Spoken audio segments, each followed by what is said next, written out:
शेतकऱ्यांच्या प्रश्नावरती उपमुख्यमंत्री अजित पवार यांनी एक महत्त्वाची बैठक बोलावलेली आहे। दुपारी 12 वाजता मंत्रालयामध्ये अजित पवारांच्या दालनामध्ये ही बैठक होणार आहे। रविकांत तुपकर यांच्या अन्नत्याग उपोषणानंतर ही बैठक बोलावण्यात आलेली आहे। या बैठकीला उपमुख्यमंत्री अजित पवार, इतर विभागाचे मंत्री आणि रविकांत तुपकर यांच्यासह सचिव उपस्थित राहणार आहेत। रविकांत तुपकर यांनी अन्नत्याग आंदोलन केलं होतं, त्यावेळी सरकार पातळीवरची जी बैठक घेऊन निर्णय घेऊ असं आश्वासन तुपकर यांना दिलेलं होतं।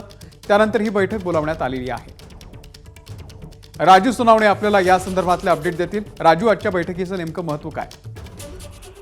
अमोल, पाहतो आपण रविकांत तुपकर यांनी जे आहे ते अन्नत्याग उपोषण करत जे आहे ते आंदोलन केलेलं होतं आणि ह्या आंदोलनानंतर सरकारच्या प्रतिनिधींनी हे आंदोलन जे आहे उपोषण मागे घ्यावं अशी विनंती केलेली होती। त्यानंतर आपण बैठक घेऊ, चर्चा करू असंही आश्वासन दिलं होतं आणि त्याप्रमाणे आज जे आहे ते उपमुख्यमंत्री अजित पवार यांच्या दालनामध्ये 12 वाजता बैठक होणार आहे। या बैठकीला कृषी विभाग आणि सहकार विभागाचे अधिकारी आणि मंत्री सुद्धा उपस्थित राहणार आहेत। खरं तर आपण पाहतोय की सोयाबीनला भाव मिळावा, पावसामुळे ज्यांचं शेतकऱ्यांचं नुकसान झालेलं आहे त्यांना मदत मिळावी आणि कर्जमाफी असे प्रमुख मुद्दे घेऊन जे आहे ते रविकांत तुपकर यांनी आंदोलन केलेलं होतं आणि याच आंदोलनाच्या पार्श्वभूमीवरती ही बैठक आहे। त्यामुळे आज काही तोडगा निघतो का हे पाहणं महत्त्वाचं राहणार आहे, कारण आगामी विधानसभा निवडणुका आहेत आणि कुठेतरी शेतकऱ्यांचं नुकसान प्रचंड झालेलं आपल्याला पाहायला मिळते। त्या अनुषंगाने ही बैठक आहे। त्यामुळे आज नेमकी अजित पवारांच्या उपस्थितीमध्ये काय निर्णय होतोय, काय घोषणा होते हे पाहणं महत्त्वाचं राहील। अमोल, नक्कीच राजू, धन्यवाद दिलेल्या या संपूर्ण माहितीबद्दल।